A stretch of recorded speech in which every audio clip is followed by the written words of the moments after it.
대통령과의 정상회담에서 올림픽 직후 조속한 한미 군사훈련의 재개를 요청할 것이라고 보도했습니다. 자기가 뭔데 남의 나라 군사훈련을 언제 하라 마라 하는 겁니까? 센카쿠 열도를 두고 중국과 영유권 분쟁을 한 일본에게 우리가 대중국 군사훈련을 언제 하라고 요구한 적 있습니까? 쿠릴 열도 훈련에 러시아를 견제하기 위해 홋카이도에서 군사훈련 하라 마라 언급 우리는 한 적 없습니다. 북한은 핵개발하고 있지 않느냐? 중국과 러시아에는 북핵의 몇천 배 핵이 이미 있어요. 군사훈련 시기는 우리가 필요하다고 판단할 때 우리가 결정할 문제죠. 올림픽 시작도 안 했는데 끝나면 바로 군사훈련을 하라니요. 이런 아베의 주장은 특히 보수라면 열받아 마땅한 겁니다. 우리 보수가 아베한테 뭐라고 하는 것 좀 봤으면 좋겠습니다. 같은 주장하는 거 말고요. 김원준 생각이었습니다.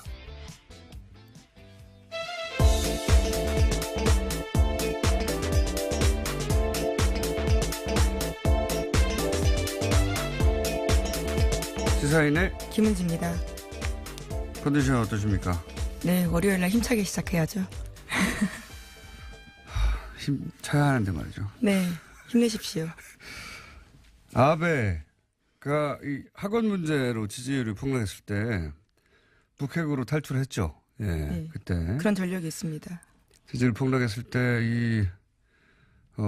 이미 미사일 다 지나갔는데 대피경 보내고 아주 장사를 잘했어요. 북핵 장사를. 그래서 이제 북한과 긴장 관계가 자기 정치적 입지에 도움이 된다는 방정식은 여러 차례 입증이 됐는데 그래도 그렇지 자기가 뭐라고 우리나라한테 군사훈련을 빨리 하라 마라 합니까? 관방지게. 예. 자기 나라에서 팔 광을 남의 나라 잔치 와서 파는 거죠, 이게. 그렇게 한다고 하니까 홍군형을 내줘야 되는데 내줄 사람이 없어요, 지금. 대통령은 그럴 수가 없고. 예, 이거 야당에서 뭐라고 해야 되는데 야당은 또 올림픽 관련해서는 일본과 같은 주장을 계속 반복한. 참, 네. 제가 하기로 했습니다. 그래서.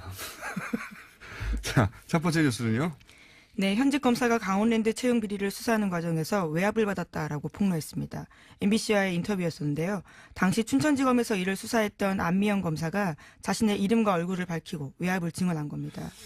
야, 서지현 검사에 이어서 검사들이 이렇게 영향을 받았을까요? 어쨌든 매우 검사 세계에서는 매우 당황할 일이지만 예, 국민의 입장에서는 매우 반가운 일입니다. 네, 예. 그렇죠. 지금까지 그러려니 했던 의심이었는데요. 당사자가 이를 폭로한 거거든요.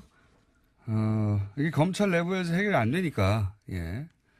그 체계 하에서는 해결이 안 되니까 이렇게 이제 폭로를 하는 거죠. 네, 사건을 인계받은 지 2달 만에 당시 춘천지검장이 사건을 종결하라고 지시했다라고 합니다. 종결하라고. 네, 그리고 예. 구속 불구속 여부도 거기에 대해서 개입을 했다라고 하는 건데요. 현재 재판이 진행되고 있는데 이에 대해서 어떻게 할 바가 없다 보니까 이와 같은 사실들을 폭로했다라는 겁니다. 그러니까요. 이게 이제 결국 당시도 아니죠. 지금 자유한국당 권성동 이게 작년이죠. 작년 2월에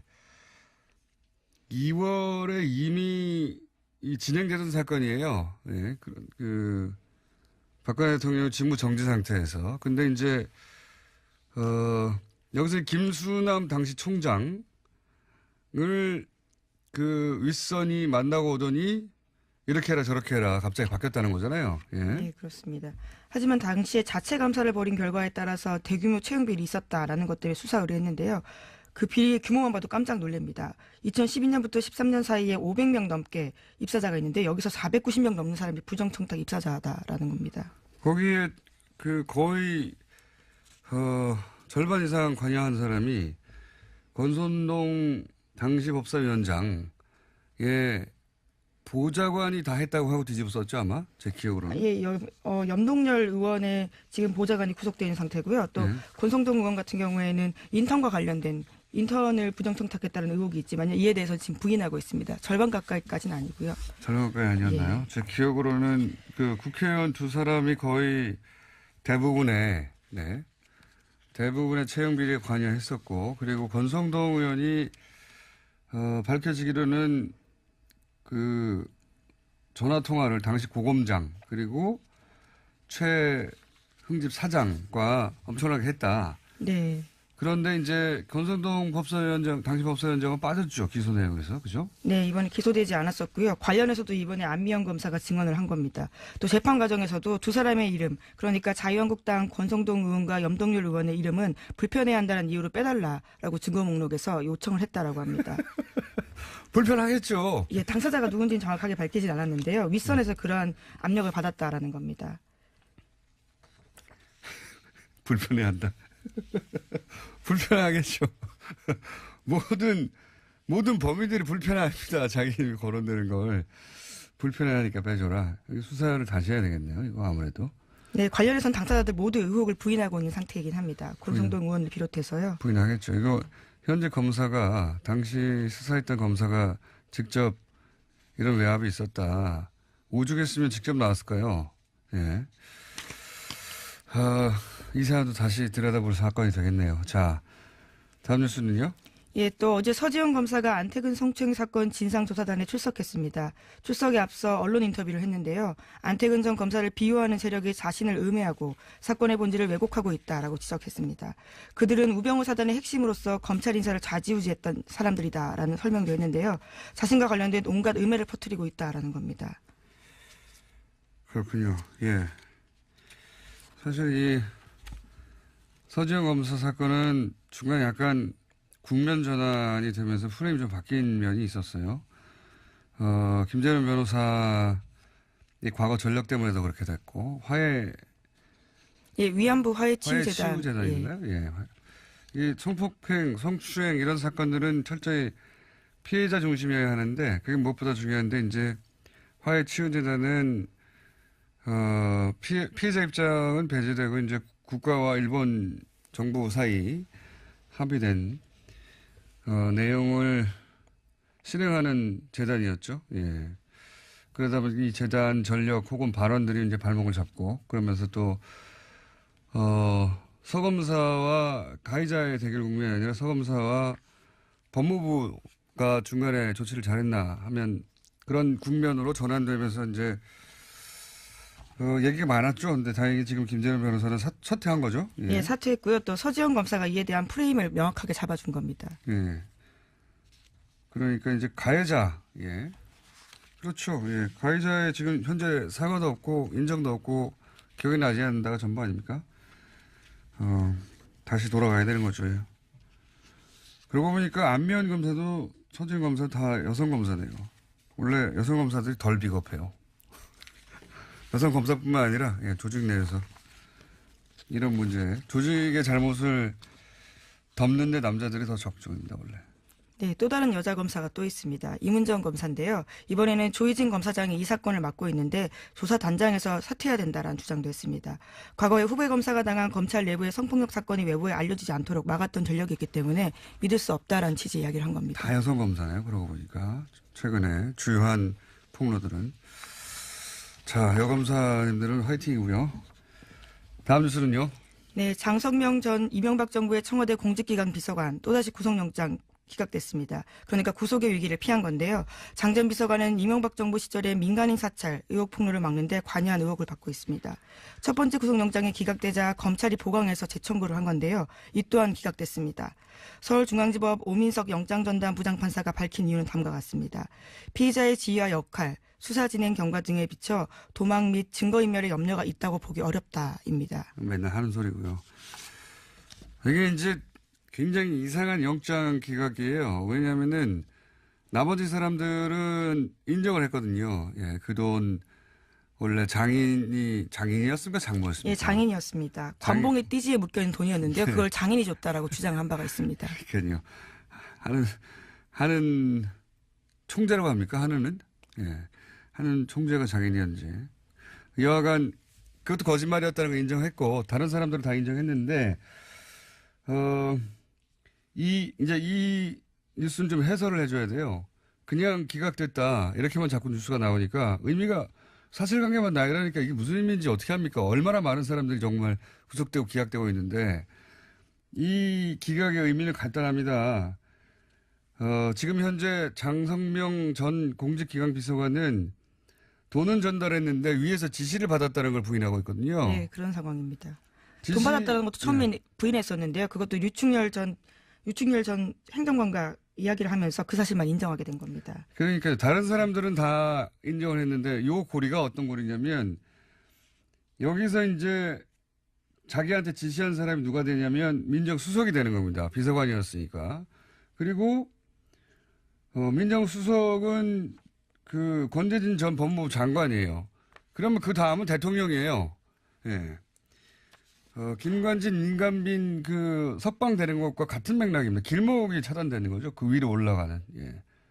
근데 어떻게 처음에 인정하지 않다가 나중에 대질신문을 하고 나서 인정한 건데 네, 그건 부인할 수가 없으니까요. 아니 그러니까 이제 이런 상황을 보면서도 증거인멸 염려가 없다고 합니까? 말을 바꾸고 그리고 뭐 카톡에도 말 맞추기 위한 정황이 나오고 하는데 네, 그렇다고 합니다. 해외에 있을 당시에 해외에 있는 사람과요 수차례 연락을 하면서 말을 맞춰달라는 부탁도 했다는 증거가 있다고 합니다. 그러니까 이거는 이제 길목을 차단하는 MB로 가는 길목을 차단하는 또 다른 영장 기각인 거죠. 그렇게 해설을 해줘야 되는 뉴스였습니다. 다음 뉴스는요? 네, 김백준 전 이명박 정부의 청와대 총무기획관이 국정원 특수활동비 4억 원을 받은 혐의로 재판에 넘겨지게 됩니다. 이 돈을 청와대 금고에 보관하다가 쓰는 과정에서 이명박 전 대통령의 지시가 있었다라는 내용이 공소장에 담길 예정입니다.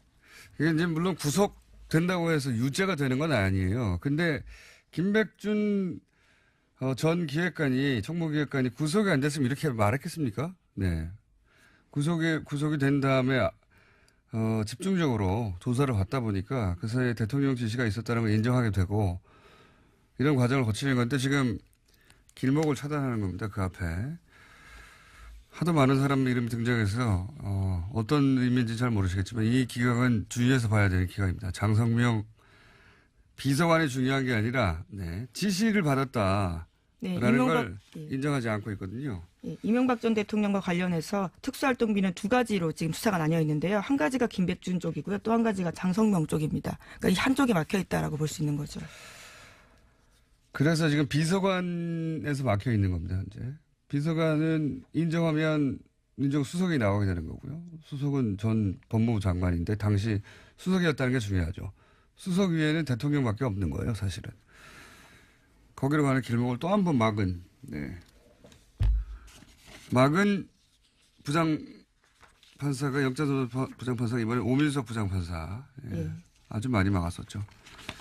다음은요. 네, 또 검찰이 지난달 12일에 김백준 전 기획관의 자택에서 다스 관련된 문건을 무더기로 압수했다라고 합니다. 관련된 내용들은 모두 USB에 있었다라고 하는데요. 이 USB를 확보했다고 채널A가 보도했습니다. 그렇군요. 그러니까 영포빌딩 지하에서 나온 문건 외에 USB의 파일 형태로 있던 거. 예. 이런 이제 보도할 때 청와대가 개입한 정황을 포착했다 이런 식으로 보도하는데 대통령 지시 없이 민정과 LA 총영사가 그런 일에 나설 수 있습니까? 몰래? 당연히 그리고 민정과 LA 총영사가 사기업 돈을 왜 받아내려고 노력해요? 예. 1조도 아니고 국가를 위한 140억을 다 대통령 거니까 그런 거죠. 이게 이런 정황은 너무 명백한데 오히려 전직 대통령이라서 이렇게 두리뭉실하게 얘기하는 겁니다. 네. 대통령 지시 없이 왜 청와대 라인과 외교 라인이 사기업 돈을 그거 받아내라고 몇 년을 고생합니까? 네, 사실 대통령 지시가 없었다면 그런 사실이 있다는 것도 몰랐을 것 같은데요. 자기들은 모르죠. 예. 사기업의 140을 대통령 지시가 너무 명백한데 전직 대통령이라 이런 식으로 두리뭉실하게 보도하는 거죠. 예. 그게 아니면 뭡니까? 예. 당연한 건데. 자, 근데 이제 그게 문건으로 이제 확보되고 있는 거죠. 네, 심지어 김백준 씨의 USB에서도 관련된 내용이 나오고 있다고 합니다. 알겠습니다. 다음 뉴스는요? 네, 최근 검찰이 이명박 전 대통령의 처남인 고 김재정 씨의 부인 권 아무개 씨를 소환 조사했다고 말씀드린 바가 있는데요. 그 조사에서 권 씨가 한 진술이 좀 나왔습니다.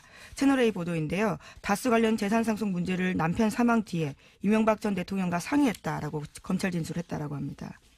그건 뭐 근데 가족 일이라 그랬다고 그랬겠죠. 네, 그러면서 가족끼리 상의도 못하냐면서 화를 낸 것으로 알려졌다라고 합니다. 그럴 줄 알았어요. 예. 그런 정도 준비는 되어 있겠지만,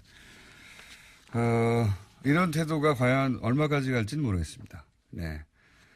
저는 바뀔 거라고 봅니다. 오래지 않아.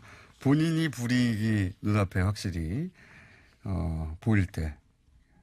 지금은 뭐, 가족과 이전 대통령과 상의했는데, 그건 가족이라서 그랬다. 이 정도 디펜스를 하겠죠. 네, 권 씨의 남편 김재정 씨가 김윤옥 여사의 남동생으로 알려져 있거든요. 알려져 있는 게 아니고 남동생입니다. 예. 알려져 있기도 하고, 맞기도 하고요. 예. 자, 다음 뉴스는요. 박근혜 전 대통령이 2016년 20대 총선 당시에 이양구 의원을 새누리당 공천관리위원장에 앉히라고 지시했다라는 국민일보 보도가 있습니다. 박근혜 전 대통령이 소위 비박계 공천학살의 몸통이었다라는 사실을 검찰 수사를 통해서 재확인된 겁니다. 이건 이렇게 말하면은 프레임이 좀 뒤집어지는 거죠. 비박계 공천 학살이 아니고 진박 공천이죠. 정확하게는. 진박을 공천하려다 보니 비박계를 떨궈낸 거지. 비박계가 미워서 이런 게 한 게 아니라 비박계가 미워서 이런 일을 하고 나서 친박도 아니고 진박도 아니고 뭐 종합적으로 공천했다. 이게 아니잖아요. 예. 목적은 진박을 공천하려고